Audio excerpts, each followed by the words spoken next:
Muy buenos días. Vamos a continuar con los temas de neonatología del módulo 2. Hoy vamos a hablar, vamos a permitir compartir, vamos a empezar con este tema que es muy interesante, que se llama sepsis neonatal. La sepsis neonatal ya vimos con los otros pacientes pues que empezamos con una taquipnea y al final uno de los diagnósticos fue sepsis. Entonces, todos estos temas, como les dije, son muy amplios, tendríamos para hablar varias clases sobre estos temas, pero vamos a hacérselo de una manera más rápida para que tengamos las nociones básicas. La sepsis neonatal es aquella situación clínica derivada de la invasión y proliferación de bacterias, hongos o virus en el torrente sanguíneo. Entonces es un concepto muy importante que sepsis no es solamente bacterias, sepsis es gérmenes en el torrente sanguíneo, que puede ser bacterias, hongos, virus. ¿Okay? Entonces, dependiendo del contexto clínico, entonces usted ya verá si la sepsis es producida por qué tipo de patógeno. Ellos inicialmente, recuerden que la piel del recién nacido es una piel especial, tiene menos defensa, sobre todo si son prematuros. Entonces los microorganismos inicialmente contaminan la piel o mucosas del recién nacido, o ambas, llegan al torrente y tras atravesar la barrera cutánea mucosa, la atraviesan, pues siendo la inmadurez de las defensas del neonato el principal factor de riesgo. O sea que mientras más prematuro es un niño, pues más riesgo va a tener. Entre algunas cosas importantes que tenemos que ver con relación a la sepsis, pues podemos mencionar que estos recién nacidos de menos de 1500 gramos tienen más riesgos y también pues lo que dijimos, los más jóvenes, los más prematuros.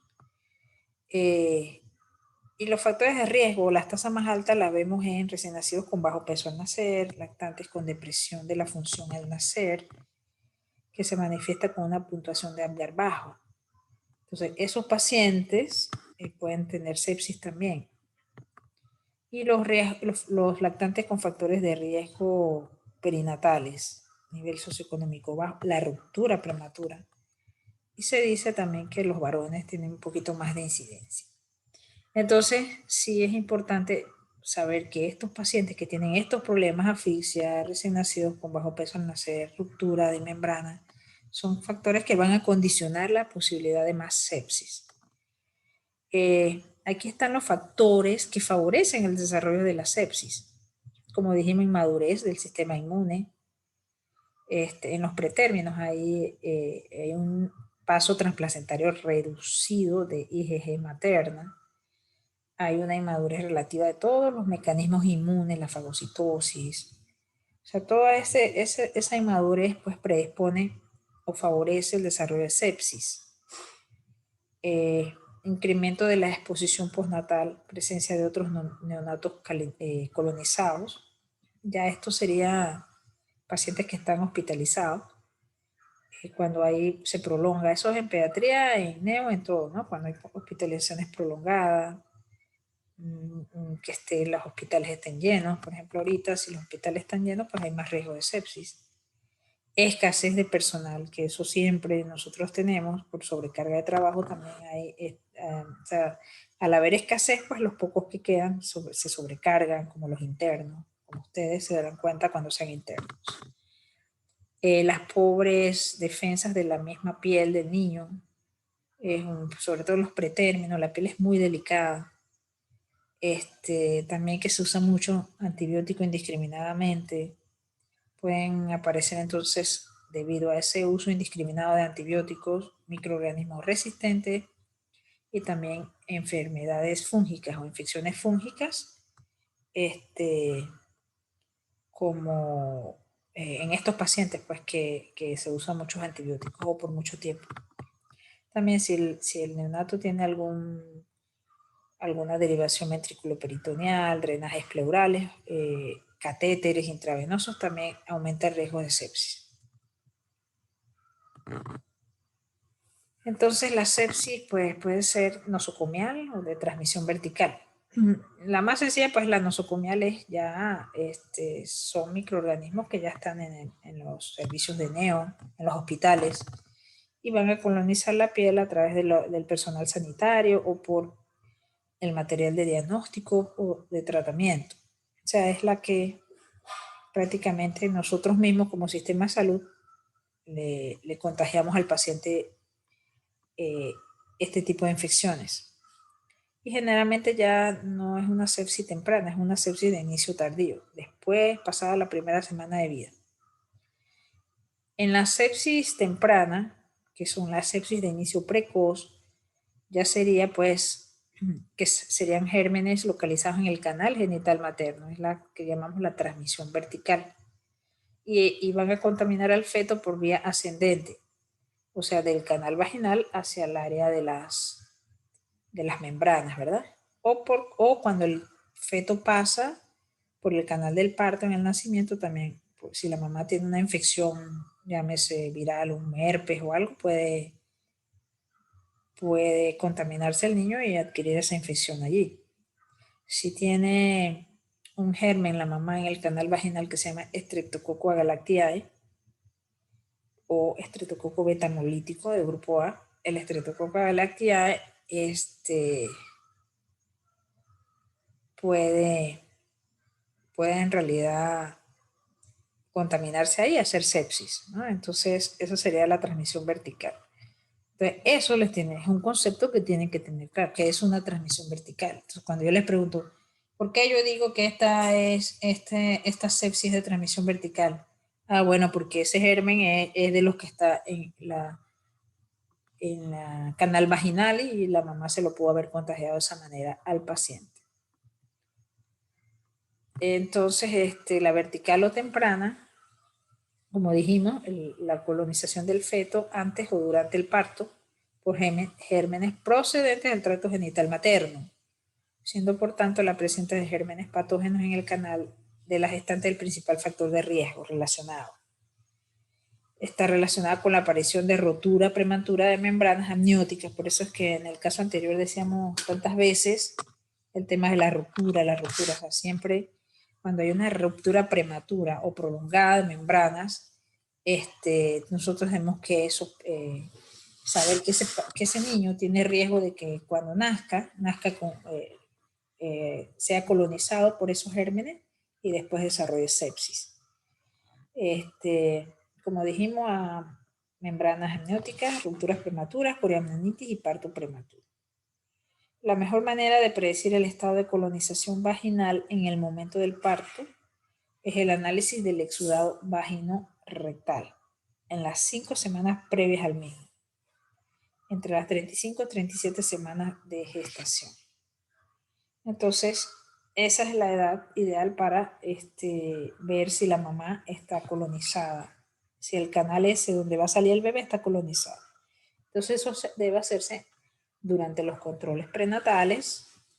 En el ginecólogo se le debe tomar a todas las mamás, a todas las embarazadas, a esas edades gestacionales, para saber si ella está colonizada por el Streptococcus agalactiae, y si es así, entonces se toman ciertas medidas para evitar que el niño desarrolle sepsis.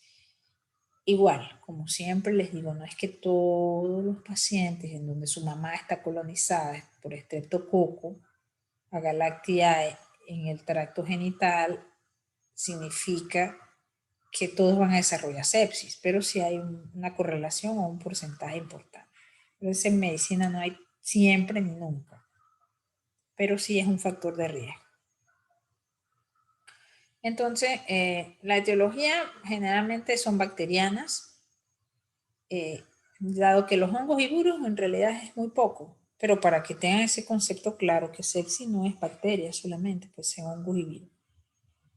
Dentro de las bacterias, las más frecuentemente implicadas serían estas dos: el Streptococcus agalactiae o Streptococcus beta-hemolítico, el grupo B. Creo que lo dije mal en antes, no me acuerdo si dije A, pero es el Streptococcus agalactiae, que es el Streptococcus del grupo B. Beta del grupo B, ¿ok? Y el otro es un gran negativo, que sería Escherichia coli. Yo espero que ustedes hayan prestado mucha atención a sus clases de microbiología. Para eso funcionan realmente las materias básicas como microbiología. ¿Por qué? Porque cuando hablamos de estos gérmenes, ustedes tienen que tener una idea de qué es un gran negativo, qué es un gran positivo, dónde se encuentran, qué infecciones causan. ¿Ok? Entonces, entiendan, esto solo tienen que aprender que Escherichia coli y Streptococcus agalactiae son los gérmenes más frecuentes implicados en la sepsis neonatal temprana, o sea, la vertical. Entonces sabemos que es más frecuente ese estreptococo en niños, que cause sepsis en niños de menos de 1500 gramos. O sea, ustedes se fijan en el peso, entonces, mientras menos peso tengan, menos de 1500, ven que aquí es 1500 gramos. Si tienen menos de 1500 gramos, entonces son más frecuentes los gram negativos, por ejemplo, la Escherichia coli.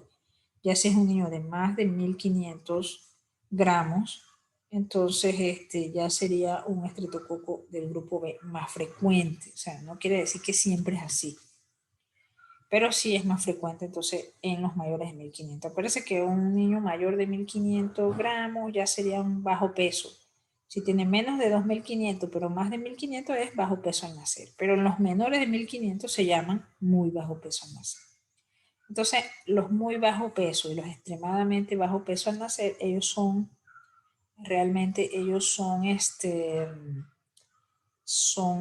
muy susceptibles a los gram negativos.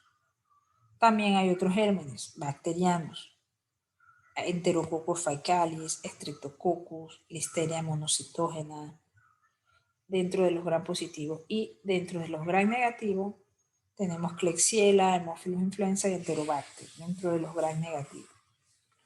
Así que es importante que se vayan familiarizando con estos gérmenes porque son los más comunes de las sepsis neonatales. Bacterianas, me refiero. Eh, Aunque hay otra, también se pueden transmitir otros patógenos también, como rubiola, citomegalovirus, toxoplasma. Todo esto puede también producirse por diseminación hemática extraplacentaria, ¿no? Algunos otros patógenos, como la Listeria, Mycobacterium tuberculosis, pueden llegar al feto por vía transplacentaria también. La mayoría se contagian en el útero por vía ascendente cuando el feto atraviesa el canal del parto. Entonces, la mayoría va a ser así, pero también acuérdense que hay diseminaciones hemáticas y transplacentarias también, de gérmenes mucho menos comunes. La sepsis nosocomial tardía, en realidad ya se las mencioné, esa es la que el hospital le regala al paciente. Producto de múltiples causas, desde que no hay personal, desde que el personal no sigue las normas, desde que hay sobrecarga de trabajo, o un paciente que está muy invadido, o demora demasiado en el hospital. O hay uso indiscriminado de antibióticos, entonces se generan estas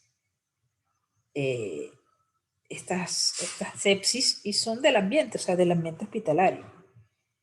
Los estafilococos serían el responsable entonces del 30 al 60% de los casos, y usualmente tiene que ver con catéteres, pacientes que están muy invadidos, ¿no? También la Escherichia coli también es una causa importante, sobre todo en los pacientes que son más pequeñitos.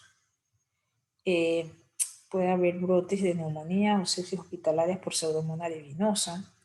Esto es bastante común en las salas de neonatología, por lo invadidos que están los pacientes. También hay especies de cándida, que es un hongo, ¿verdad?, que afecta al 12 al 18% de los recién nacidos con peso al nacer extremadamente bajo. Entonces ya sabemos que esos son los de menos de 1000 gramos, ¿no? Menos de 1 kilo. Los factores de riesgo, pues, más importantes, ya dijimos, los prematuros. También dijimos, para este tipo de sepsis, específicamente las nosocomiales o neonatales tardías, el uso prolongado de catéteres intravasculares, pacientes que que están expuestos a antibióticos, porque cuando usted usa mucho antibióticos se seleccionan las cepas bacterianas resistentes, enfermedades asociadas que tengan alguna enfermedad de base, también hospitalizaciones prolongadas, contaminación de equipos o soluciones.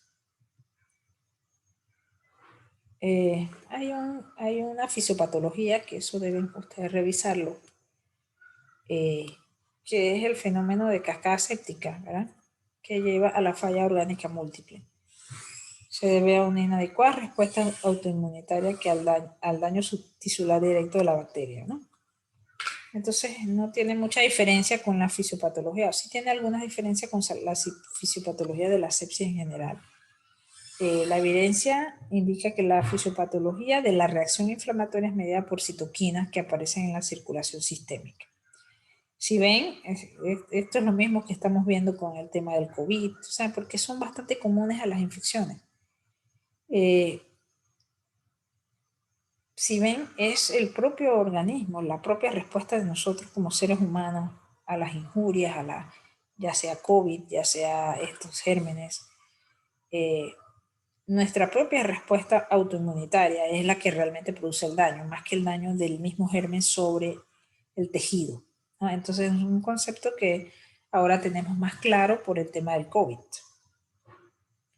Entonces hay una reacción inflamatoria medida por citoquinas y eso aparece en la circulación sistémica.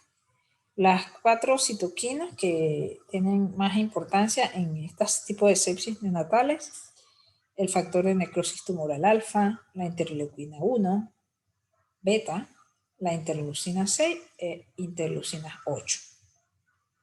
Parecido también a lo del COVID. La endotoxina de los gram negativos, que entra a la circulación sistémica, es el principal inductor primario de la reacción séptica. Pero en los recién nacidos, los gérmenes causales de la sepsis son gram positivos y sus exotoxinas. Acuérdense que hay gram positivos y gram negativos, ¿no? Entonces, cuando es los gram negativos, como la coli, son endotoxinas y los gram positivos exotoxinas.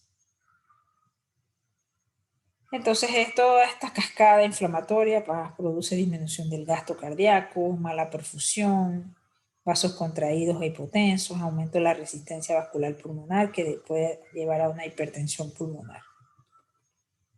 Entonces, ¿cómo nosotros podemos sospechar una sepsis? Aquí viene la parte ya más clínica, ¿sí? Ya no tan teórica. ¿Cómo yo sospecho que un niño tiene sepsis? Bueno, así como en los síndromes respiratorios, para que lleven el hilo, ¿cómo yo sospecho que un niño tiene una dificultad respiratoria? Pues es más fácil porque se agita, el niño tiene tiraje, retracción, lo que dijimos, ¿verdad? En la clase pasada.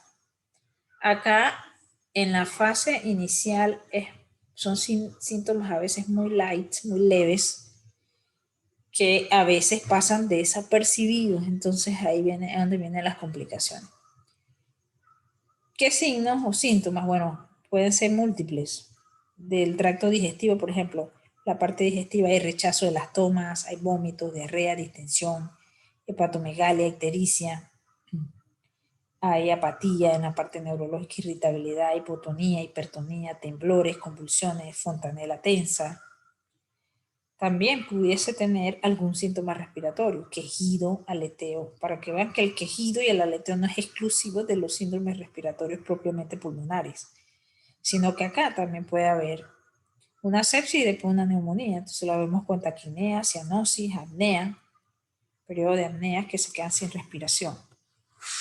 Entonces, pero ya todos estos síntomas son ya muy avanzadas la sepsis. En realidad, en la fase inicial, que es lo que me interesa más que ustedes sepan, son cositas tan sencillas como que la mamá dice, pues el niño lo noto raro, el niño no va bien, el niño no quiere succionar el pecho materno, el niño no regula temperatura, o está hipotérmico o tiene fiebre,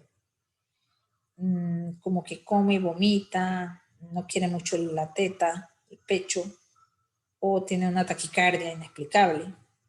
Entonces son detallitos. Les paso el dato, o sea, los niños quieren comer siempre, sea, los niños recién naciditos, en los primeros días, ellos nada más hacen comer, dormir, hacer pupú y orinar. Entonces, si ustedes notan que el niño rechaza la alimentación, eso es bandera roja.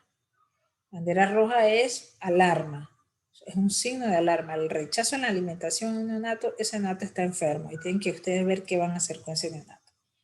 ¿Ok? Entonces, un neonato que tenga fiebre, no siempre la fiebre es sinónimo de infección. Puede haber fiebre por deshidratación, que la mamá no está produciendo y el bebé no está comiendo. O puede haber fiebre también porque el bebé está muy abrigado. ¿Ok? Entonces son dos causas que uno tiene que descartar, pero siempre que hay fiebre hay que investigar. Jamás un niño de menos de un mes que tenga fiebre, ustedes le pueden dar, dele acetaminofén, que eso no es nada. No, no, no. Con los pacientes recién nacidos hay que ser muy agresivo. Ellos no deben hacer fiebre. Cuando hay fiebre hay algo, ya sea que está deshidratado, ya sea que está muy abrigado o ya sea que tiene una sepsis. Entonces, si usted manda para la casa a un niño que ha tenido fiebre, pensando que está muy abrigado o que está deshidratado porque no está comiendo, entonces ese niño 2 o 3 días después va a regresar con una sepsis grave y probablemente se muera. Entonces, sí es importante, por eso es tan importante que ustedes manejen los conceptos básicos de la sepsis neonatal y la parte clínica de cómo sospecharla, en quiénes sospecharla. Tienen que revisar el expediente. Ya les mencionamos los factores de riesgo. Es lo que les digo. Ustedes tienen que aprender a correlacionar la historia. Sobre todo en neonatología es muy importante los antecedentes, más que todavía en los otros pacientes, más que la misma enfermedad actual. Entonces, en la fase inicial, un niño que no va bien, que no regula temperatura, ya sea que tiene fiebre o algo, que tiene dificultad para la alimentación o está así como apático, ese niño hay que evaluarlo. Y taquicardia inexplicable también dije. Entonces, ya este pulso débil, respiración irregular, relleno, sí, son datos de sepsis, pero ya sepsis más tardías, ¿ok? En la fase tardía. Entonces, si yo le pongo un examen de, bueno, son signos de sepsis temprana, respiración irregular, relleno capilar lento, no, ya eso cuando ya se pasó, ya la gracia de esto es detectar un niño en fase temprana para poder darle todas las ventajas de los tratamientos. Ya en una fase tardía es poco lo que uno hace, ya encontramos púrpuras, hemorragia, hepatoesplenomegalia, ya esas son fases tardías, pero son signos de sepsis también. ¿Ok? Entonces, la idea es sospechar estos pacientes que tienen rupturas prolongadas, coriondinitis, la mamá, todo este tema, sospecharlo y saber que nos puede hacer una sepsis y tratar de evaluar mejor a esos pacientes. El diagnóstico, bueno, lo primero es la sospecha, ¿ok? Entonces, es importante la sospecha clínica. Eso es sumamente importante y ya les dije cómo lo van a sospechar, en qué niños. Los criterios para la confirmación del diagnóstico, entonces la clínica o la sospecha clínica, que ya las mencionamos, y vamos a tener entonces lo que son leucocitosis o leucopenia, como yo les adelanté en la clase anterior, leucocitosis o leucopenia. Pero acuérdense que en los neos vamos a tolerar leucocitos hasta 30.000. Ya sería más de 30.000 que sería leucocitosis para estos niños. La leucopenia ya sería menos de 10.000. Entonces son signos que en el hemograma vamos a ir a buscar directamente. También hay un índice de neutrófilos inmaduros o sobre los maduros que sean más de 0.2 o inmaduros sobre totales más de 0.16. Esto ya cuando veamos un hemograma ustedes lo van a ver. Así que en la parte práctica vamos a revisar un hemograma, ¿sí? También la trombocitopenia. Ahí está la trombocitopenia también. Siempre que hay trombocitopenia, pues hay sospechas de infección también. Entonces, estas serían las cosas que ustedes de una vez van a buscar en su hemograma. ¿Tiene tendrá plaquetopenia o trombocitopenia, tendrá leucopenia, tendrá leucocitosis, un CAP scan que llamamos, que son estos índices de neutrófilos inmaduros sobre los maduros, más de 0.2 o el otro más de 0.16. Iríamos directamente a buscar eso. Los reactantes de fase aguda, que es lo que yo les mencioné, la PCR y la procalcitonina, serían los dos reactantes más importantes que me interesa que sepan.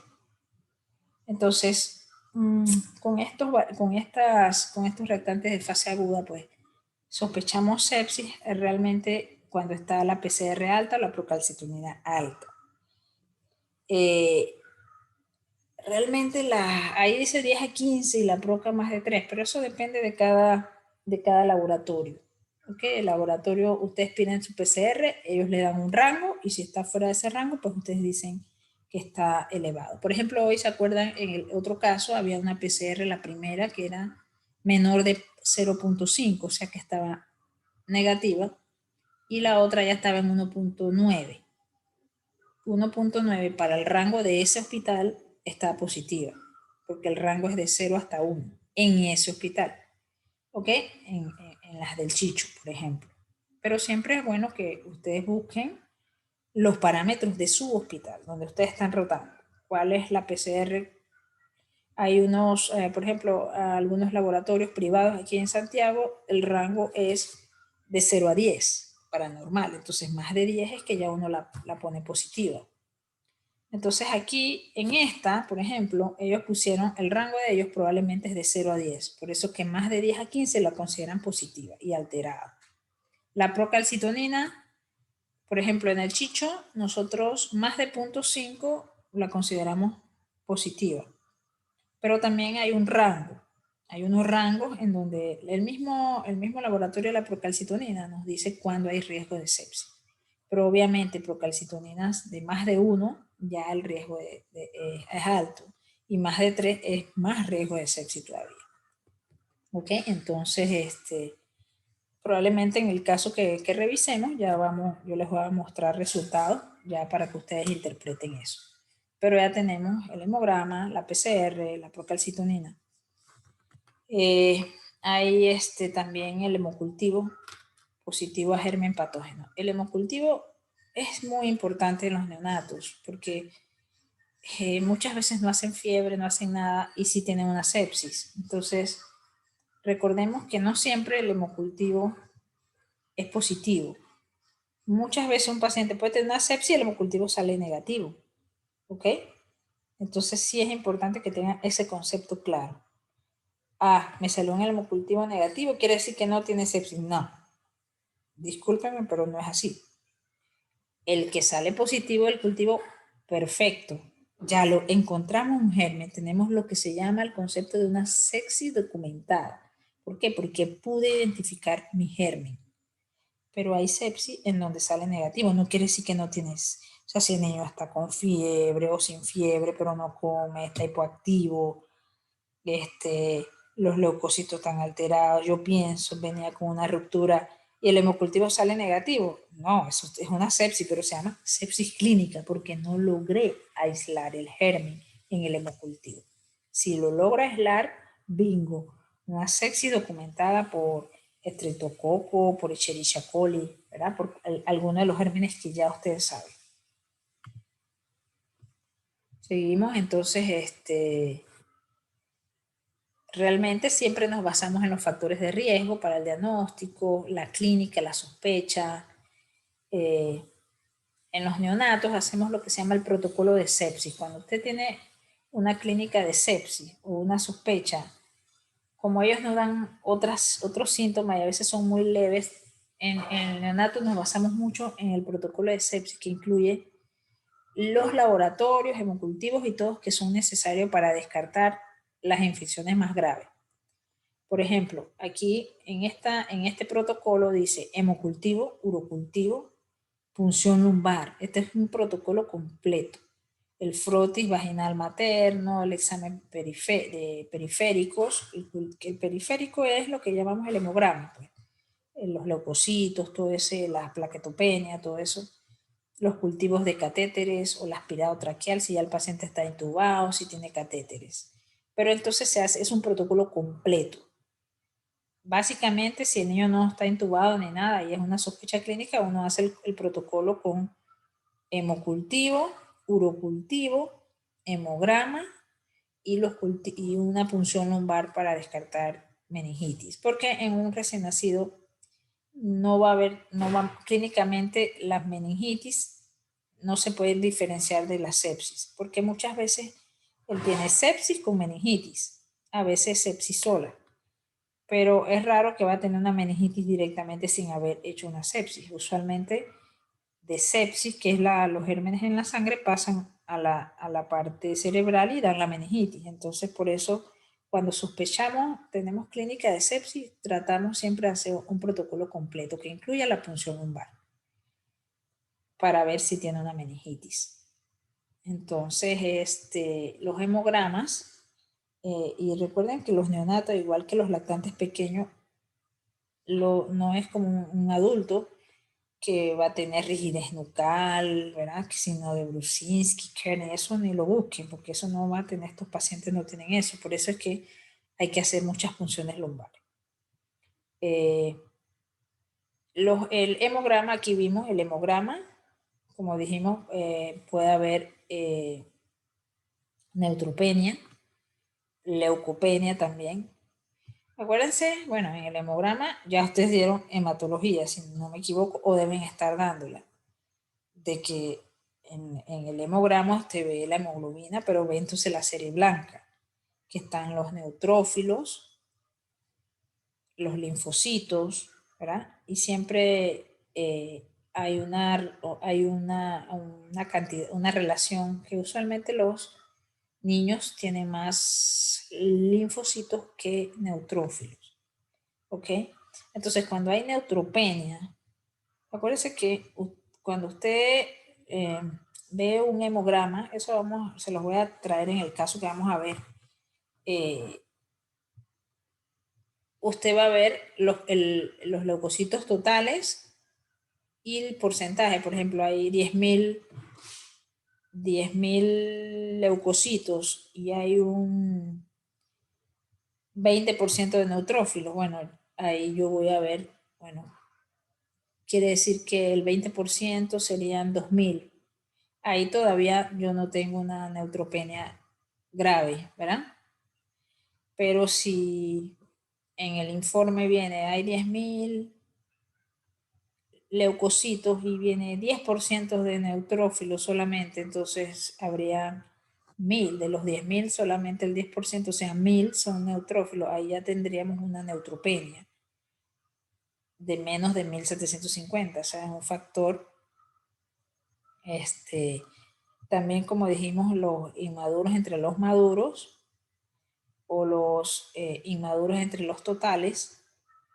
Esto es cuando salen bandas, que llamamos bandas, que son formas inmaduras. Por eso le digo que todo en la carrera de ustedes tiene una razón de ser. Ustedes cuando daban en hematología, ven frotis, ven todo ese tipo de cosas para saber cuando hay elementos inmaduros. Entonces, cuando hay sepsis, hay elementos inmaduros. Y esto es lo que nosotros vemos en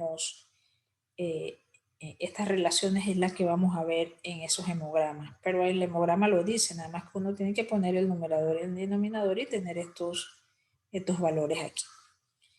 Aquí ven una PCR de más de 10, en caso del chicho es más de 1, entonces eso depende de él. Y una procalcitonina elevada, ¿no? Entonces serían esto en el hemograma, esto en los cultivos. Entonces, si estos están alterados, pues hay una sepsis probable. Si tenemos la sospecha más estos exámenes, la sepsis es probable, se empieza un tratamiento empírico mientras sale esto que está acá, que son los cultivos. Si el cultivo está positivo, bingo, sepsis probada y le doy un tratamiento específico. Pero si tiene la clínica, los laboratorios, pero cuando yo empiezo siempre un tratamiento empírico, que ahora lo vamos a ver, y el cultivo sale negativo, ni modo. Tengo que guiarme por la clínica y es una sepsis clínica, no es una sepsis probada, porque no encontré germen. No quiere decir que no tenía sepsis, la tiene, pero no encontré el germen. Entonces, si está normal, es poco probable, generalmente le podemos dar un chance al paciente y repetir los laboratorios, un hemograma, una PCR, una PROCA en 12 a 24. Y si está patológico, entonces nos vamos nuevamente a pensar que es una sepsis, pero si está normal, tal vez era una falsa sospecha de sepsis, pero hay que vigilar ese paciente, ¿eh? Siempre. Entonces los cultivos, acuérdense que es importante estos conceptos, porque igual nos sirven para cuando veamos lactantes con sepsis o con fiebre de O por D, que los hemocultivos, urocultivos, punciones líquidos, cefalorraquídeos, los cultivos, eso no sale rápido. El hemograma te lo dan el mismo día, en una hora, media hora de que se toma la muestra. Estos demoran 3 días. Algunos con metodología especial pitan, ahí vemos cultivos que pitan rápidamente, pero los generalmente demoran 3 días. Entonces, esto no es que vamos a tener, tenemos que tomar la decisión con la clínica y con estos 3 reactantes de fase aguda. ¿Ok? Entonces, el cultivo es muy importante porque si el paciente va mal y ya yo tengo un cultivo, yo puedo modificar mi tratamiento de acuerdo al germen y a la resistencia. Porque tal vez el paciente le va mal porque el germen que tiene es resistente. Esa es la importancia del cultivo. Entonces, a menos que el niño esté muy grave, se le empieza el antibiótico antes de hacerle los cultivos, pero lo ideal es no empezar el antibiótico hasta no haber tomado, no hasta no haber, eso siempre se los pregunto, porque se enreda, no es que le voy a esperar el resultado del cultivo para darle tratamiento, no, yo no voy a esperar el resultado del cultivo, yo voy a esperar tomarle la muestra. O sea, yo le tomo su muestra de cultivo, pégale todo y por ahí mismo viene mi tratamiento empírico. ¿Ok? Y ya, si a los 3 días me sale todo negativo, entonces ya yo puedo suspenderle el antibiótico o completarle si los otros reactantes eran positivos o si persiste la sospecha de la infección. Entonces, ¿qué tratamientos? Básicamente empezamos con ampigenta, es lo que más se estila. ¿Por qué? Porque cumple los principales gérmenes implicados en estas infecciones. Entonces, este ejercicio usted lo tiene que hacer con todo cuando ustedes usen antibióticos. ¿Por qué este es el antibiótico? Bueno, porque me cubre los gérmenes. ¿Y qué gérmenes? Bueno, la ampicilina me va a cubrir el estreptococo, que no hay resistencia a la ampicilina. Y la gentamicina me va a cubrir los gram negativos, es un aminoglicósido.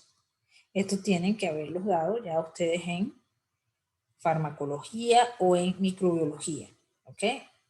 Los tipos de antibióticos que hay, eso ya deben haberlo dado. Entonces, este es una penicilina y un aminoglicósido. Entonces, saber las penicilinas qué tipo de gérmenes cubren y lo otro, las aminoglicósidos qué gérmenes cubren. Aquí también, cuando hay meningitis, entonces AMPI y cefotaxima serían las indicadas. Ese es tratamiento empírico, que es muy importante. Se empieza cuando yo sospecho que ese paciente puede tener una meningitis, le pongo cefo, si no, le pongo ampigenta. A veces se usa la amicacina, que también es otro aminoglicósido. Ya si tengo la sepsis confirmada, entonces vemos el antibiograma, ¿no? Si es sensible a eso, pues le seguimos poniendo eso. Y aparte, pues el soporte, ¿no? La dieta, el soporte nutricional, la ventilación mecánica, las drogas, o sea, el manejo propio de estos pacientes, que ya eso es con neonatología directamente. La duración, no menos de 10 días para la sepsis sin infección focal y no menos de 14 para las meningitis asociadas. ¿Ok? Entonces ya sabemos, si es una sepsis clínica, probablemente no vamos a dar menos de 10 días, pero tampoco más, no vamos a demorar tanto con esos pacientes. Y ya las meningitis, dependiendo del germen, entonces así es la duración. Hay meningitis que hay que dar 21 días de tratamiento, sobre todo los que son por gérmenes gram negativos. Entonces sí es importante todo esto. ¿Por qué es importante? ¿Por qué queremos que ustedes sepan identificar cuando un niño puede tener sepsis? Porque la tasa de mortalidad es alta, ¿sí? Para la de inicio temprano tenemos de 3 al 40%, imagínense. La de la estreptococo del grupo B es de 2 al 10. Y la de sepsis de inicio tardía del 2 al 20. Y la de inicio tardío de estreptococo es de alrededor del 2%. Entonces, el estreptococo nos puede dar de inicio temprano y tener esta mortalidad, y de inicio tardío esta mortalidad. Entonces, para la de inicio temprano usualmente la mortalidad es mucho más alta. Y obviamente es más alta en los que tienen bajo peso o son prematuros que en los que son a término, ¿no? Por eso es que ustedes veían las tablas que vimos hoy. Todo lo que está adecuado para la edad gestacional tiene menos riesgo que los que están grandes o los que están pequeños. Y hacia la izquierda también, porque están más pretérminos, ¿no? En el eje de las X. Hacia la izquierda, esos tienen más riesgo. Ya en las sepsis de aparición tardía, que son más raras, pero ya cuando están los pacientes hospitalizados, las nosocomiales, los causadas por gram negativos o especies de cándida, entonces miren esas altas tasas de mortalidad. O sea, por eso es que es una cosa bien complicada, 32 al 36%. Hagas lo que hagas, la mortalidad es alta. Los de muy bajo peso, o sea que son los de 1500, como dijimos, desarrollan sepsis bacteriana o por cándida, tienen un riesgo más alto. Y también más secuelas neurológicas, ¿no? Entonces, ese es el concepto, que la mortalidad es alta. La sepsis de inicio temprano del 3 al 40%. Ok, entonces, esto era lo básico que yo quería traerles en la parte de la sepsis. No es todo, obviamente, como tendríamos para hablar horas y horas de sepsis, de los marcadores inflamatorios, pero ya le digo, lo más importante es que se aprendan qué cosas les puede hacer a usted sospechar que un niño puede tener una sepsis. Y la respuesta es fácil, los antecedentes y algunos datitos clínicos como rechazo a la alimentación, todo lo que les puse ahí.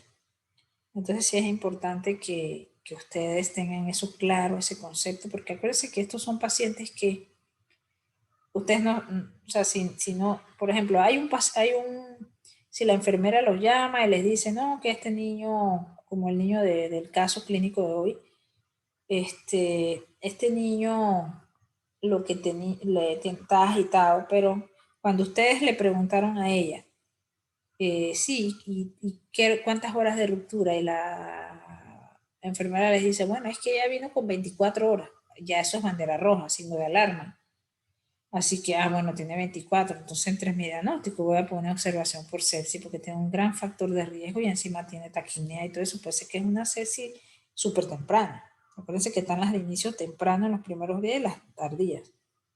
Y eso temprano puede ser que naciendo ya viene con su sepsis, o que ustedes, no sé, no tenían antecedentes o algo y lo mandaron con la mamá. Y resulta que al día siguiente, cuando le pasan visita, la mamá le dice que el niño no ha comido, no quiere comer, y lo ve apático, lo ve como lento. Entonces, entonces ustedes sospechan que puede tener una sepsis. ¿Ok? Entonces, sí, eso es lo principal, que ustedes tengan la sospecha. Y ya, tienen la sospecha. Entonces, ¿qué hago con esta sospecha? Yo lo sospecho, pero ¿qué puedo hacer para...? Bueno, lo mando para Neo inmediatamente y hacerle esto, que ya vimos el algoritmo ahí cómo es. ¿Ok? Entonces, eso por el lado de la sepsis.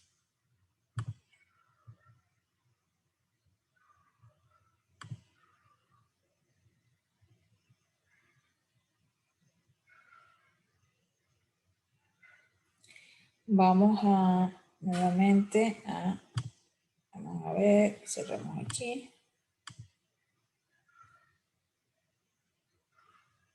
Vamos a hacer esto.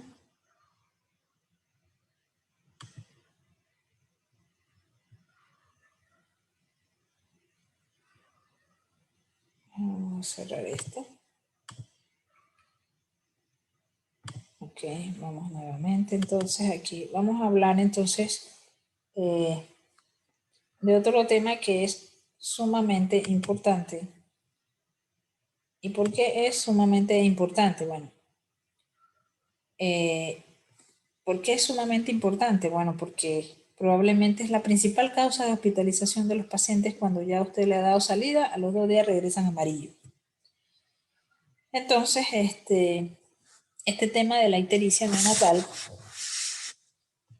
ciertamente es muy, muy, muy importante.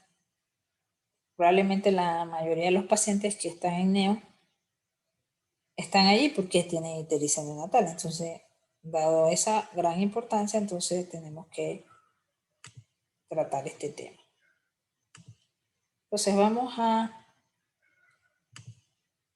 ver qué es la ictericia. Pues la ictericia es el color amarillo de la piel. La mayoría son fisiológicas, pero ahorita vamos a ver cómo ustedes pueden saber si una ictericia es fisiológica. Se sabe que entre el 25 a 50 de todos los recién nacidos a término y un mayor porcentaje de prematuros desarrollan ictericias relevantes desde el punto de vista clínico, alcanzando el pico máximo a las 48 a 72 horas en nacidos a término y a los 4 a 5 días en los pretérminos. ¿Ok? Entonces, este datito es muy importante. Cuando nosotros decimos que una ictericia es patológica, ya sabemos que un gran porcentaje de recién nacidos va a tener una ictericia fisiológica, pero a veces se nos confunde, no sabemos, bueno, está amarillo, pero ¿cómo puedo yo saber que es una ictericia patológica? Entonces, hay varios criterios, y esto siempre se los pregunto. Siempre es, bueno, la mayoría lo saca bien, pero algunos como que se enredan. Toda ictericia que aparece en las primeras 24 horas de vida, eso es patológico y hay que estudiarlo. ¿Ok?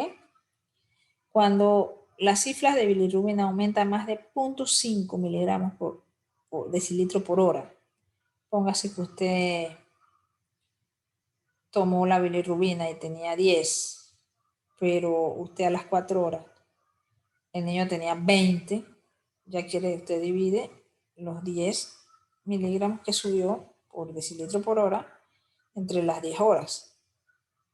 Y si eso es más de 0.5, entonces es una ictericia patológica. Entonces, esa tasa de aumento de más de 0.5 miligramos, o sea que si ella tenía, el paciente tiene 10 y lo más que puede tener a las 4 horas sería 12. Más de eso ya está arriba de esa tasa. Y hay que estudiarla y hay que ver qué se hace con ese paciente, que ahora vamos a ver los tratamientos. Y si la otra es cuando es patológico, bueno, cuando la bilirrubina directa es mayor de 2 miligramos por decilitro. ¿Ok? Una cosa es la bilirrubina total. Acuérdense que la bilirrubina se dice total, directa o indirecta. Entonces, la total, la bilirrubina cuando aumenta, como les dije, más de 0.5, y cuando la directa es mayor de 2, eso es patológico. Se llama colestasis, cuando la bilirrubina directa está aumentada más, o sea, más de 2 miligramos por decilitro, o es más del 20%, también es otro criterio para hablar de colestasis.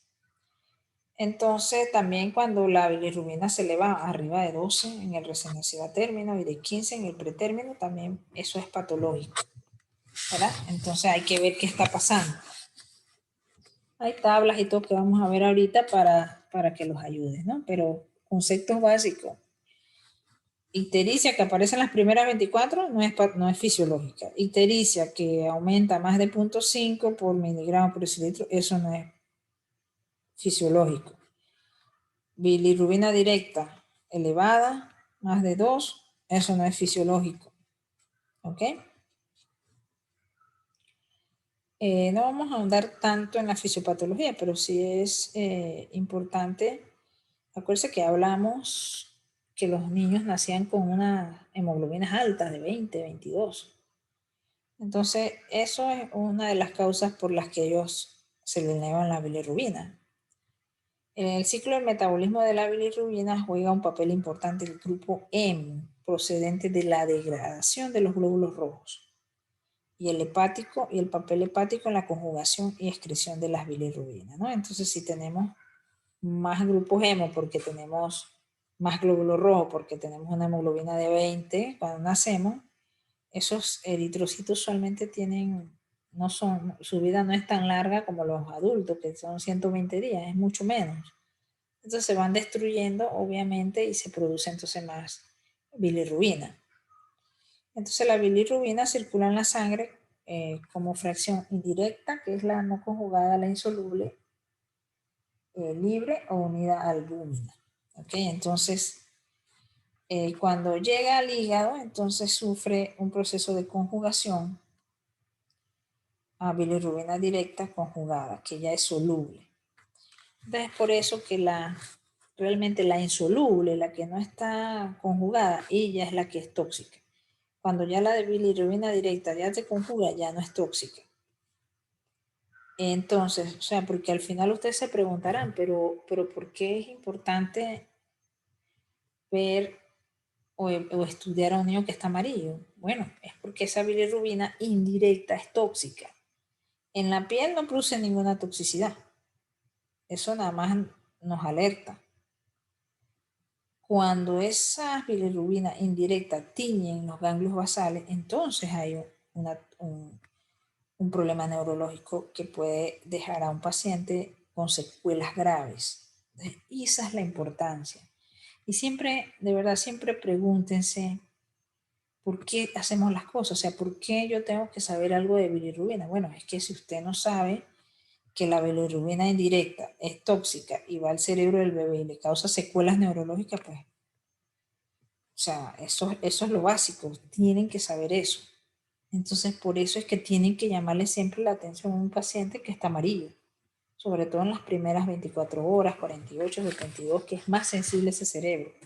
Y si esas bilirrubinas llegan a niveles altos, demasiado altos, y tiñen esos ganglios basales, ese cerebro, pues va a quedar con secuelas neurológicas. Entonces, dijimos que cuando llega al hígado, ¿verdad? Sufre entonces una conjugación. Es entonces captada por los lisosomas, el aparato de Golgi, excretada al intestino delgado desde la vesícula biliar. Las bacterias intestinales, entonces, la transformarán a urobilinógeno y estercobilinógeno, modo en el cual se excretan las heces. Entonces, estos son los modos en que ellas se secretan en las heces. Así que cualquier alteración en cualquiera de estos pasos, ya sea en la conjugación, en el intestino o en esta transformación, puede causar un aumento de las bilirrubinas, porque si no la excretas en las heces, por X o Y razón, ella vuelve y se reabsorbe a través de los vasos del intestino, otra vez va para la sangre y puede causar toxicidad. Entonces, aquí vemos el ciclo de la degradación del grupo hemo. Pues estamos hablando de eritrocitos, de los grupos hemo, que eso ustedes lo dan en su clase de hematología. Entonces, aquí vemos el grupo hemo, se destruye, se produce entonces la no conjugada, que es la tóxica. Ella debe ir al hígado. Entonces, muchos de estos niños, por eso es que ahí viene la ictericia que llamamos fisiológica. Hay una inmadurez hepática muchas veces y no se da la conjugación. Entonces, por eso se eleva este tipo de bilirrubina. Si se da la conjugación, ella va a pasar al intestino y se va a excretar en el intestino principalmente o en la orina. ¿Ok? Si aquí hay problemas en esta fase, ella vuelve y regresa entonces a la circulación enteropática y se forma como en un ciclo ahí, ¿no?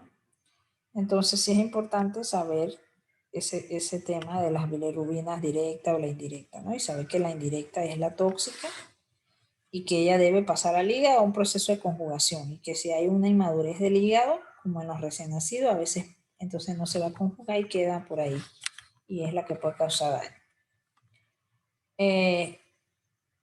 Ahí pueden haber cosas, pues como dijimos, existen características específicas que alteran el normal metabolismo de la bilirrubina. Por ejemplo, un mayor volumen de hematíes con menor vida media, es lo que ya mencionamos, nacer con tanta hemoglobina, pero que tienen vida media. Los recién nacidos nacen con 20, pero al mes, ya no, si acaso llegarán a 12. ¿Ok? Entonces, eso quiere decir que los hematíes tienen menos días de vida que un hematíes en un adulto. También puede pasar que hay una menor concentración de albúmina con menor afinidad por la bilirrubina. Acuérdense que la bilirrubina se tiene que entonces conjugar. Un menor nivel de enzimas encargada de la conjugación. Si no están las enzimas en el hígado o el hígado está inmaduro, no se va a dar la conjugación. Y puede haber una ausencia de bacterias intestinales con menor conversión a urobilinoides. ¿Ok? Puede pasar en los niños que tienen antibióticos, se le matan sus bacterias intestinales, entonces ellas no convierten eso adecuadamente y se suben las bilirrubinas, ¿no? No se excreta, entonces se eleva en sangre. Entonces, como les dije, cualquiera de esas causas puede hacer que las bilirrubinas aumenten y el niño se ponga amarillo.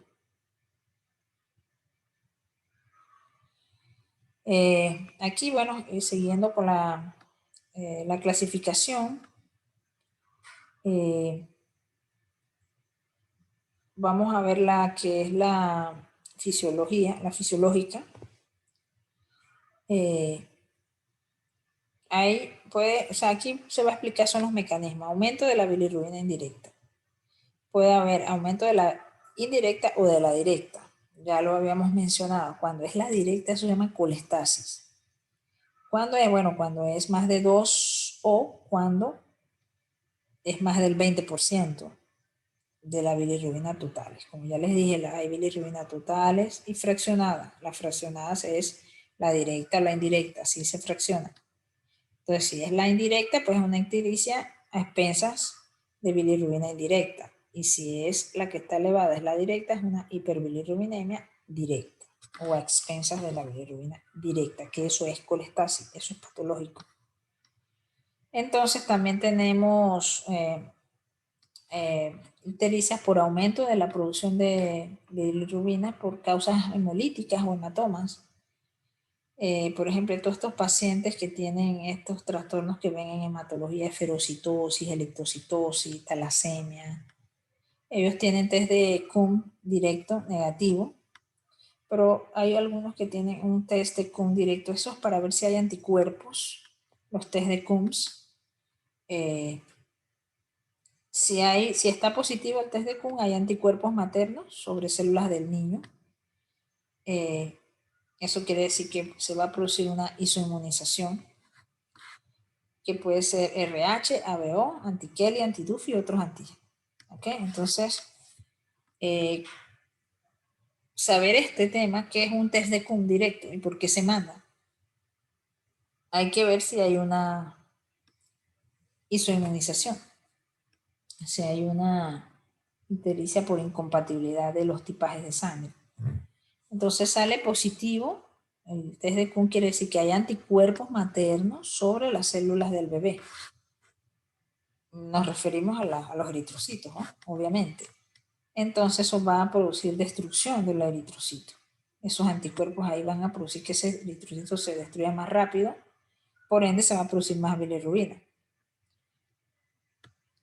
Y si hay un test, también hay aumento por causas hemolíticas, pero con CUM directos negativos.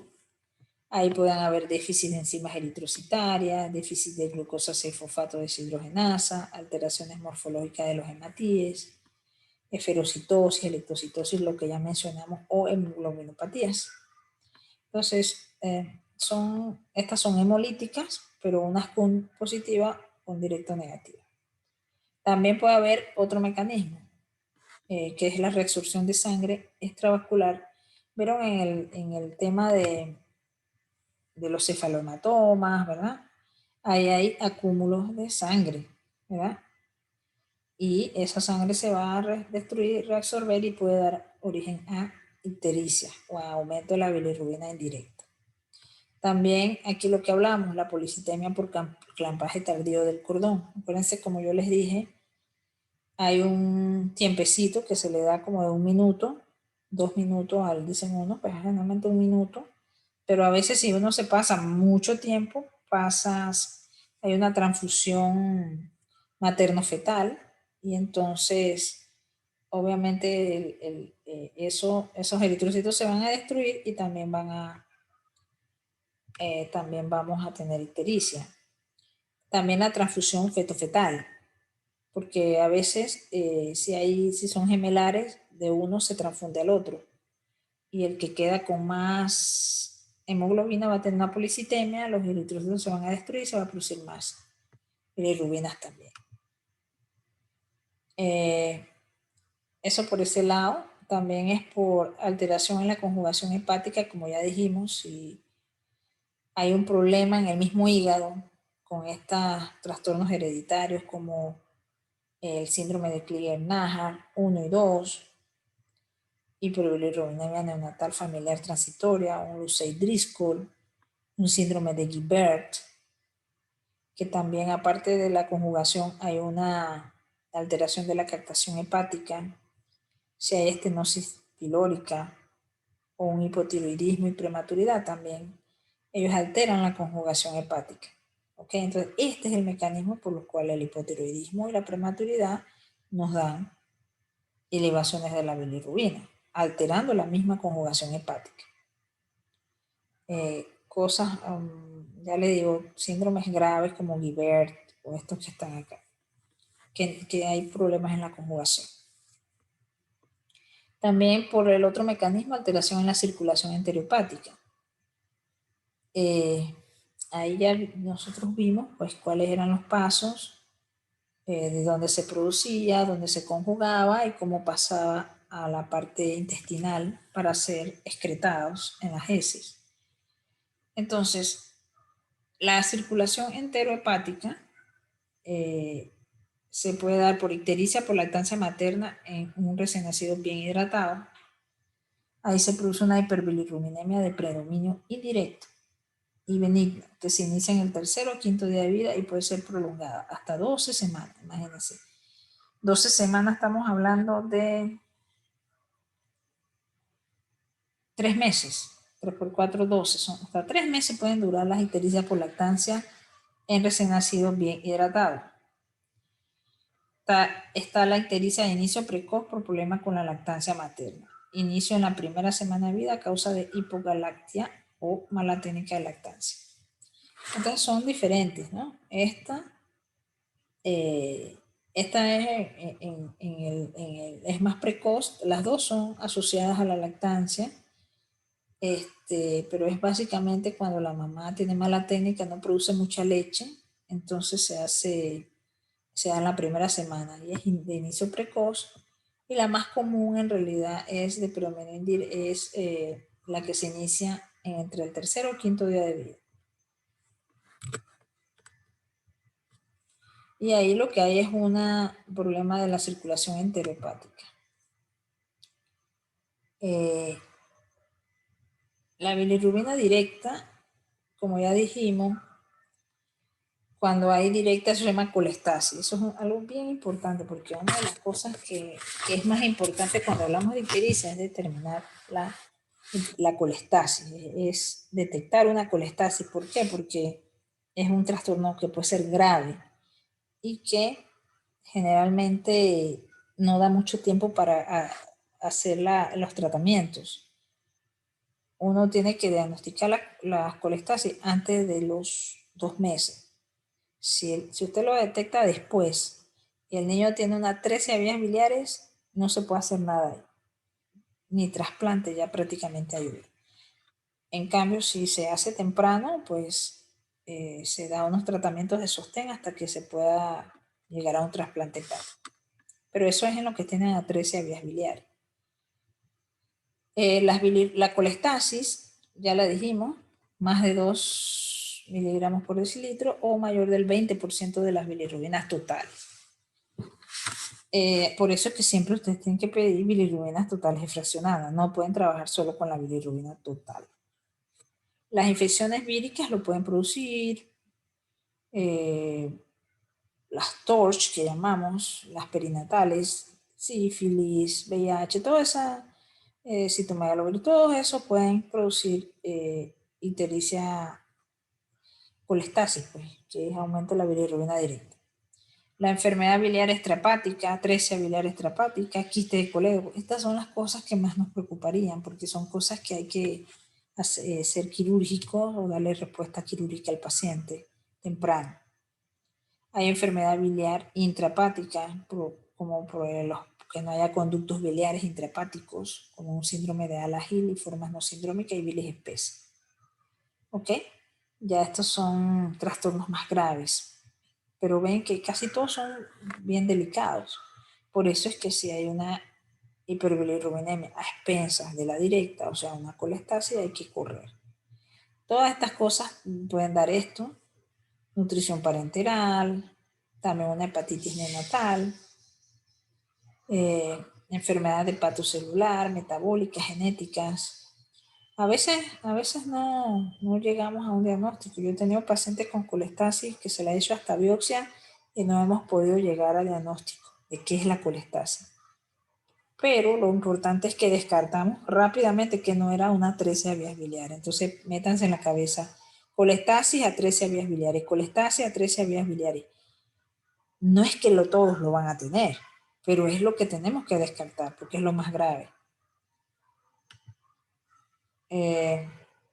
Bueno, en los antecedentes, pues sí es importante igual los antecedentes familiares, de ictericia, si sufren de anemia, si tienen talasemia en la familia, todo eso, el grupo étnico, a ver si es una talasemia, todo eso es importante.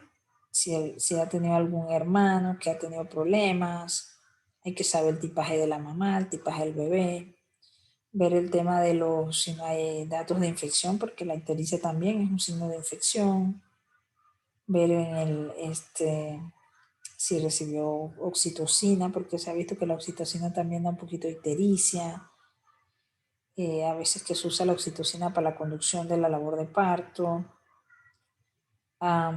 Como ya vimos, la misma lactancia, cuando no hay una buena técnica o sale poca leche, puede hacer que el niño tenga ictericia.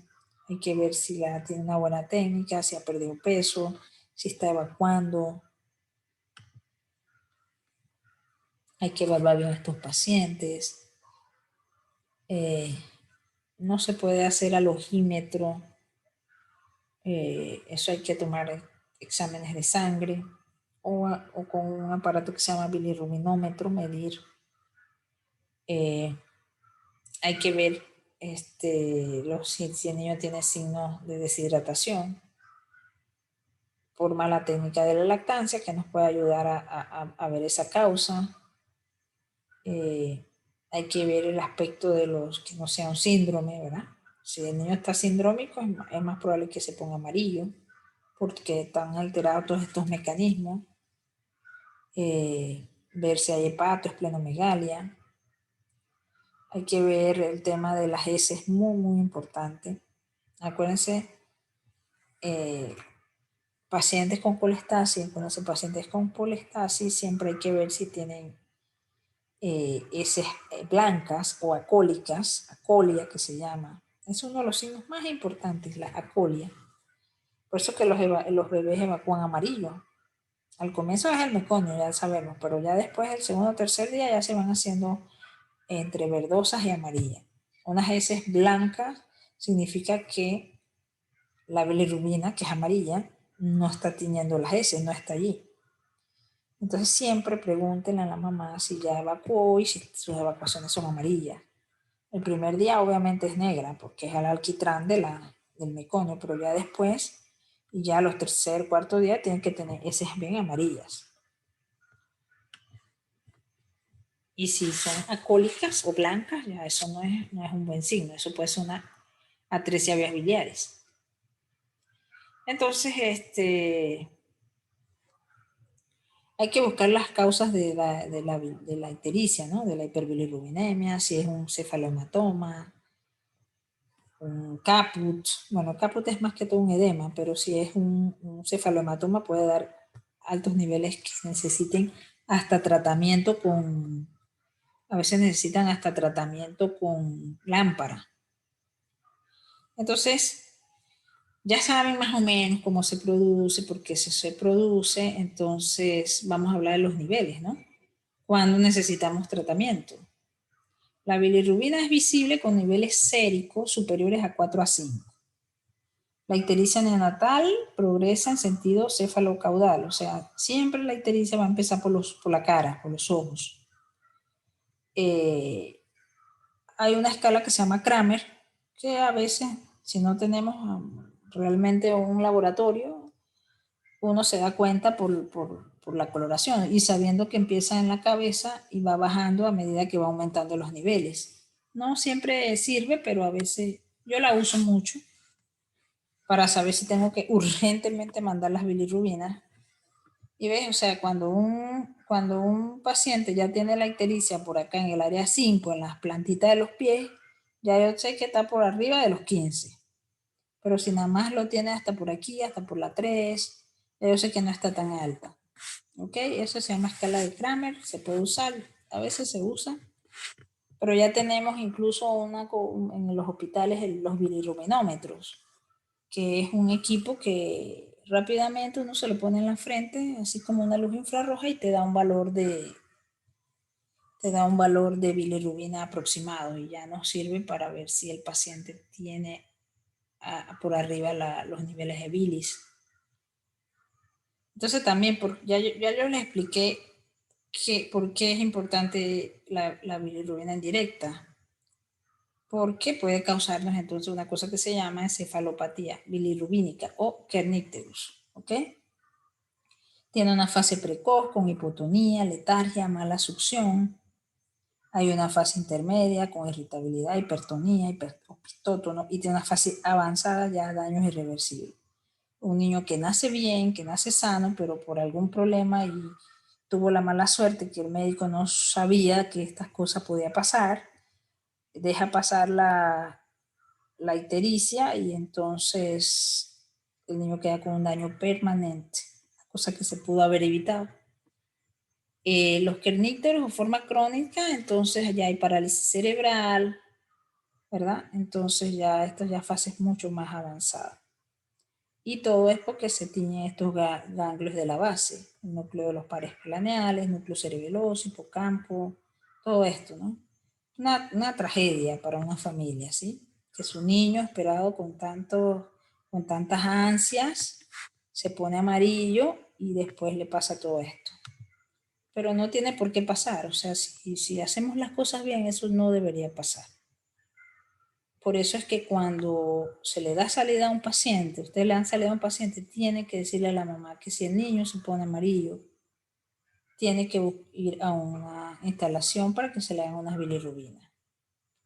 Entonces, esto es lo que yo les hablaba de el bilirrubinómetro transcutáneo. Son baratos, bueno, baratos, ¿qué te puedo decir? Yo averigué el precio, el más barato cuesta como $10,000. Pero bueno, eso para un hospital no es caro, por lo que ayuda y por lo que puede evitar. Para screening de los recién nacidos que precisan control analítico con bilirrubinas menores de 14. Su medición no es valorable en los recién nacidos menores de 35 semanas y se ve afectada por la raza y el peso de nacimiento. No son útiles cuando el paciente se encuentra en foto. O sea, una vez que ya se le mete a la lámpara, que es el tratamiento de la bilirrubina, ya no nos sirve esto. Esto nos sirve para qué paciente. Bueno, en las maternidades donde hay muchos pacientes, puede ser Chicho que ya maneja muchos pacientes, que hay 10, 15 pacientes, o en el Santo Tomás que hay como 30. Antes nosotros lo hacíamos al ojímetro, pasábamos, cuando yo era residente, pasábamos por todo puerperio, veíamos todos los niños y al que mi ojo decía que estaba amarillo, a ese le sacábamos muestra. Y se nos escapaban, obviamente, pero esto no, esto es como un ojímetro, pero bien exacto. Con esto no se me va a pasar. Yo nada más le paso eso y ya él me da un valor. Pero como dice aquí, recién nacidos menores de 35 no, los que son muy morenos tampoco, y no son útiles cuando el paciente se encuentra en foto. Entonces, ya sabemos las consecuencias que puede tener la ictericia, ¿verdad? Entonces, lo que queremos es saber, bueno, si está amarillo, ¿qué hago? ¿Qué hago con este niño amarillo? ¿Qué tengo que hacer para saber su nivel de bilirrubina? Bueno, pues se le toma exámenes de laboratorio. Bilirrubina total, ya el diagnóstico de aquí en adelante es más sencillo. Hay que tomarle las bilis a ver si están. Y lo bueno es que hay tablas. Aquí les vamos a presentar, hay tablas ya muy elaboradas por las diferentes asociaciones de neonatología que nos van a indicar qué pacientes ameritan un tratamiento y qué pacientes no necesitan tratamiento.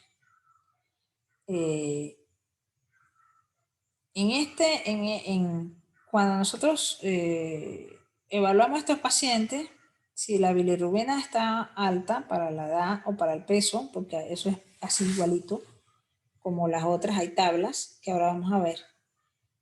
Hay que buscar el grupo sanguíneo, el RH, el test de Coombs directo, como dijimos, a ver si hay una incompatibilidad de grupo, un hemograma, si hay reticulocitos que sean más de 6%. Se puede hacer un frotis también, a ver, como les dije, hay otras causas de estas enfermedades hemolíticas que los test de Coombs son negativos, como talasemia, todo esto. Tal la deficiencia de glucosa 6, electrolitos, albúminas, proteínas totales también se puede hacer. Estos niveles casi no lo hacemos, los de carboximoglobina, pero se pudieran hacer, ¿no? Pero lo que usualmente nosotros hacemos es el grupo sanguíneo del bebé y ver si hay un Coombs directo positivo. Sobre todo si la mamá es RH negativa y ya tiene un bebé anterior, hay que hacer todo esto porque puede haber una incompatibilidad RH, que son las más graves. Aunque la mayoría de las incompatibilidades que nosotros tenemos son incompatibilidades de grupo, en donde el bebé, por ejemplo, la mamá, por ejemplo, es O y el bebé es un tipo diferente de O. El bebé puede ser A, puede ser B, AB, y la mamá O, y entonces hay una incompatibilidad de grupo en el primer bebé. Acuérdense que la RH, la incompatibilidad RH es en el segundo bebé. En cambio, la de grupo es en el primer bebé.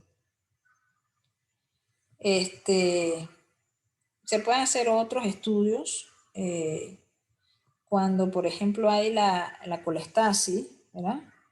O una ictericia que ya se prolonga más de 2 semanas, hay coli, hipocoli, entonces hay que hacer todos estos estudios, ¿ok?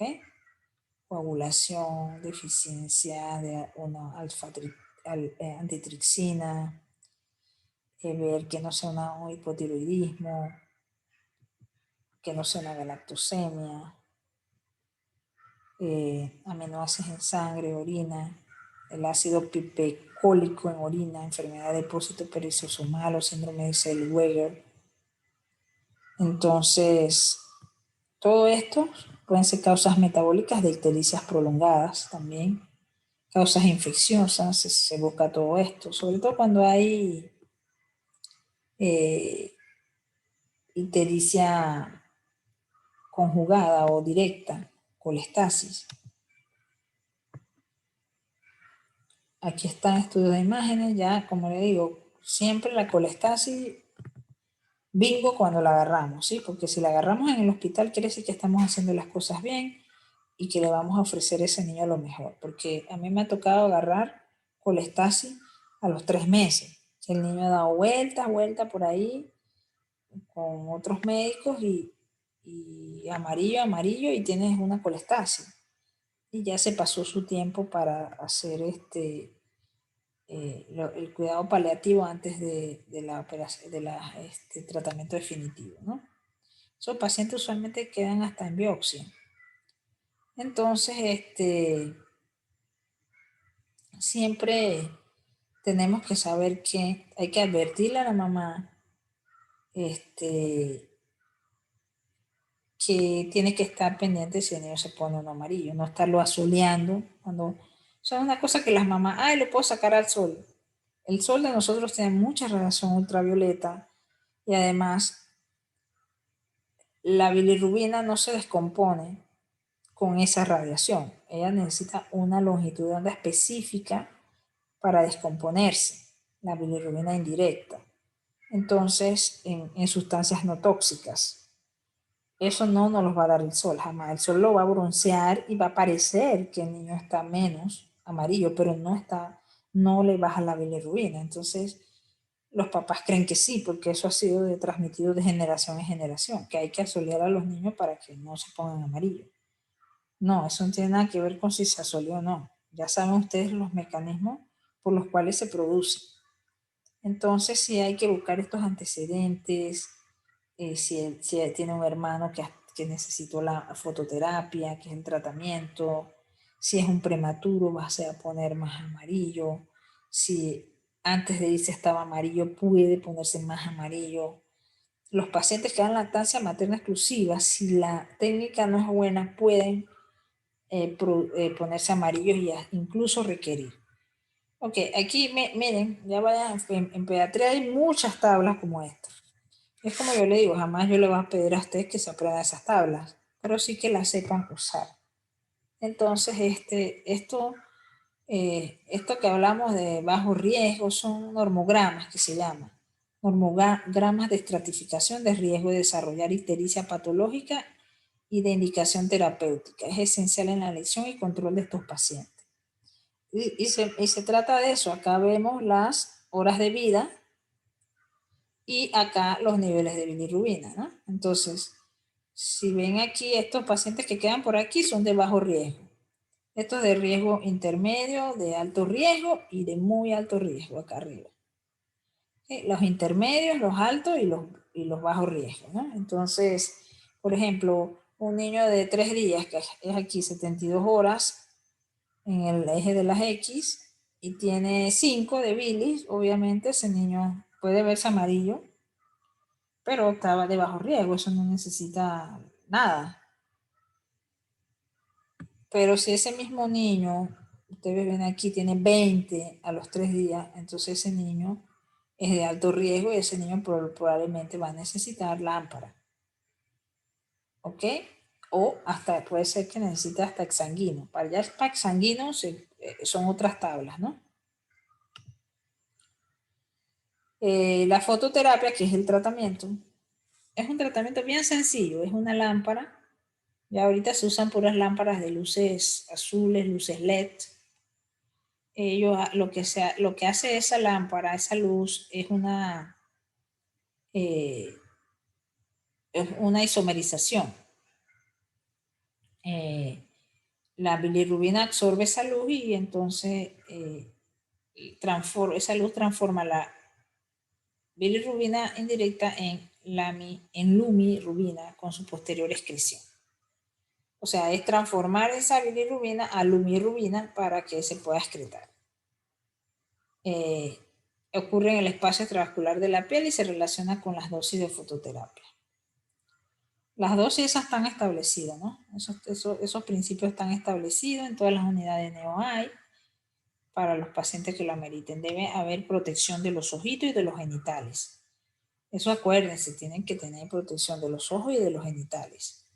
Son unas gafas especiales para esos niños porque esa luz no es radiación ultravioleta, pero puede causar problemas visuales. Entonces también no es que a todo el mundo lo que esté amarillo le vamos a poner lámpara. Es el que realmente lo requiere porque es de alto riesgo. Según las indicaciones de la Asociación Americana de Pediatría para el recién nacido de más de 35 y de la Academia de Pediatría, este sería un normograma. Entonces, y depende o sea, aquí vemos tres líneas. Una es para los de 35 a 37 semanas. Esta, o sea, la de mediano riesgo, que ya son pacientes de más de 38 semanas. Los de bajo riesgo son que hay niños que se ven bien y tienen más de 38 semanas. Ellos están súper, o sea, son a término y se ven bien. Son niños que a término y bien, ellos se consideran de bajo riesgo. Después están los de medio riesgo, que serían 38 semanas, pero que tienen factores de riesgo o son pretérminos y se ven bien. Y los de alto riesgo, que son los prematuritos, por ahí, con factores de riesgo. Entonces, cada uno de estos tiene su tabla, ¿no?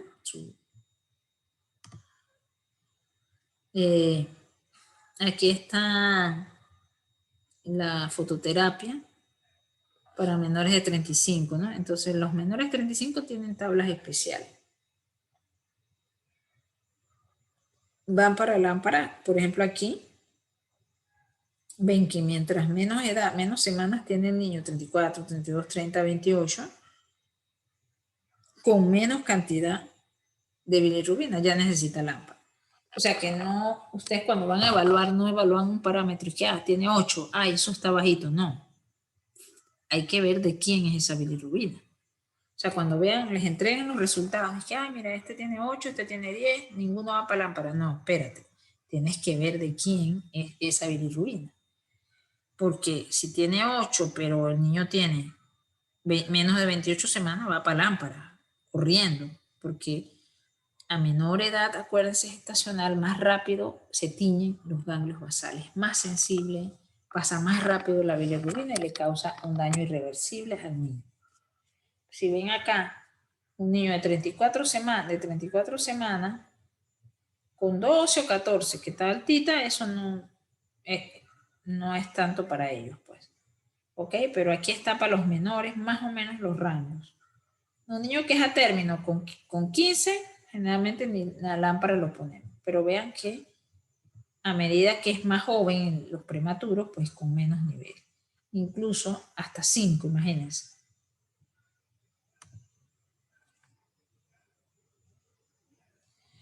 Eso depende del lugar donde estén, los tipos de lámparas de fototerapias que hay. Hay que vigilar la hidratación, tratar de que las pérdidas, de que esté bien hidratado, tratar de que solamente se interrumpa para comer, la fototerapia, hay que evitar posibles efectos secundarios, el síndrome de niño bronceado, inestabilidad térmica, aparición de exantemas, porque eso es importante, el síndrome de niño bronceado, es que es como si ustedes se broncearan. Por eso es que hay que estar muy pendientes de esos pacientes, ¿sí? Y esos pacientes a largo plazo pueden hasta tener problemas de cáncer y eso cuando están más grandes, porque es mucha radiación a veces. Por eso es que se han ideado tantas tablas, tantas cosas para tratar de realmente poner a un niño en lámpara que de verdad lo necesite. Yo la verdad que trato hasta donde yo pueda de no ponerlos en lámpara. Pero para eso son los criterios o los riesgos. Si es un niño a término, no tiene factores de riesgo, uno lo que lo va es chequeando en el tiempo. Después que esas bilis en un niño a término no suban de 18, pues uno puede evitarle entonces tratar de rápidamente también retirarles la lámpara. Apenas los valores están menos de 14, que ya se saben que eso no va a ser tóxico, en los bebés a término me refiero, ¿verdad? Porque ya vimos que en los pretérminos es otra cosa, otra historia diferente, como hasta aquí.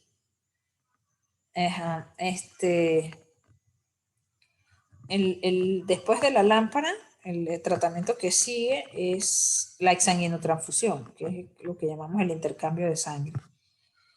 ¿Qué hace eso? Bueno, cuando se hace una exsanguinotransfusión, se elimina la bilirrubina de la sangre antes de que pase al espacio extravascular. Elimina anticuerpos hemolíticos en la sangre y permite corregir la anemia.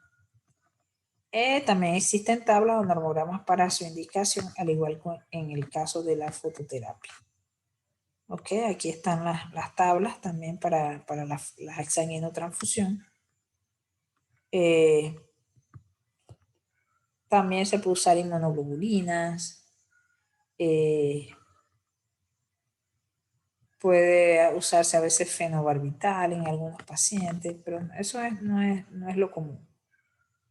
Si es conjugada o colestasis, pues hay que hacer los estudios. Pero generalmente con la fototerapia o la exsanguinotransfusión. La idea es detectarlo temprano a ver si no llegamos a la exsanguinotransfusión. La exsanguinotransfusión hay que cateterizar una vena umbilical. Imagínense lo difícil que es eso, el riesgo para el paciente. Entonces, sí, hay algunos pacientes que lo ameritan, ni modo, hay que hacerlo. Pero la mayoría con la fototerapia reaccionan.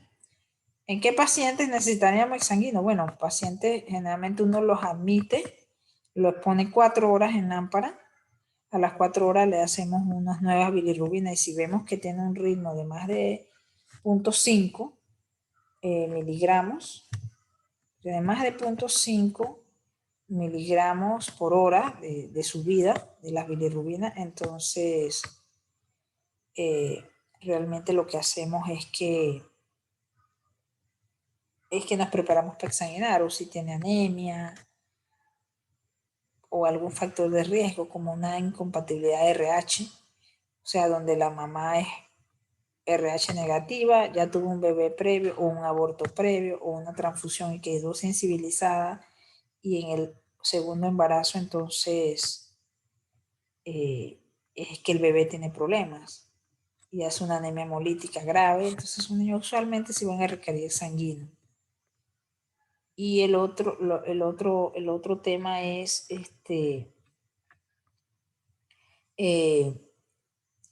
ya dijimos anemia, ya dijimos la tasa aumentada de aumento de la bilirrubina, cuando tienes reticulocitos muy altos, todos esos son factores que indican en realidad que puede necesitar exsanguinotransfusión.